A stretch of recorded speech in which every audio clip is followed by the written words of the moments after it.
আন্তর্জাতিক cricket council ICC পুরুষ আন্তর্জাতিক ক্রিকেটের জন্য একাধিক গুরুত্বপূর্ণ খেলার শর্ত পরিবর্তন এনেছে। এর মধ্যে রয়েছে টেস্ট স্টপ ক্লক নিয়ম, লাল বলের ব্যবহারের নতুন নির্দেশনা, ওয়ানডে ক্রিকেটের বল ব্যবহার পরিবর্তন এবং ডিসিশন রিভিউ সিস্টেম অর্থাৎ ডিআরএস আপডেট। টেস্টের নতুন নিয়মগুলো 2025 থেকে 27 ওয়ার্ল্ড চ্যাম্পিয়নশিপ সাইকেল ইতিমধ্যে কার্যকর হয়েছে, তবে সাদা বলের নিয়মগুলো কার্যকর হবে 2 জুলাই 2025 থেকে। টেস্ট স্টপ ক্লক নিয়ম, স্লো ওভার রেট কমাতে টেস্ট ক্রিকেটে চালু হলো স্টপ ক্লক নিয়ম। এক ওভার শেষ হওয়াতে 60 সেকেন্ডের মধ্যে পরবর্তী ওভার শুরু করতে হবে ফিল্ডিং দলকে। 2 ওভারের নিয়ম লঙ্ঘন করা সতর্কিত করা হবে।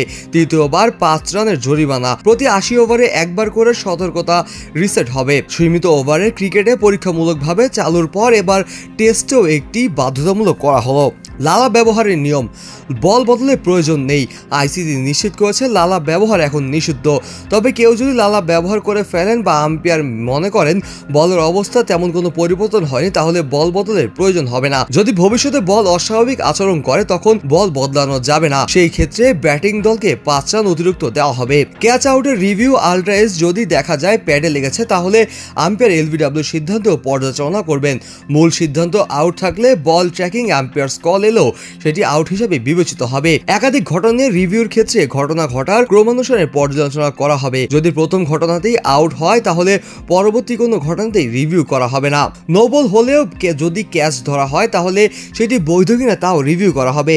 ক্যাচ বৈধ হলে ব্যাটিং দল শুধু 1 রান পাবে।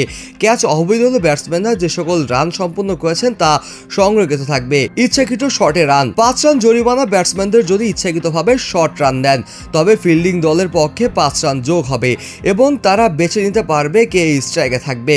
তবে যদি রান ত্যাগ করা হয় এবং আম্পায়ার মনে করেন কোনো প্রতারণা ছিল না, তবে কোনো শাস্তি হবে না। প্রথম শ্রেণীর ক্রিকেটে ফুল টাইম বদলি, গুরুতর বাহ্যিক আঘাত পেলে ডোমেস্টিক ফার্স্ট ক্লাস ক্রিকেটে পুরো সময় বদলি খেলোয়াড় নেওয়া যাবে। অবশ্যই সেটি হতে হবে লাইক ফর লাইক। হালকা চোট, পেশির টান ইত্যাদি নিয়মের আওতায় পড়বে না এটি। কোনো বোর্ড এটি গ্রহণ করবে তা নির্ভর করবে সংশ্লিষ্ট বোর্ডের সিদ্ধান্তে। এসব নিয়ম ক্রিকেটের আরও দ্রুত, স্বচ্ছ এবং প্রতিযোগিতামূলক করে তুলে ধরবে বলে আশা করছে আইসিসি।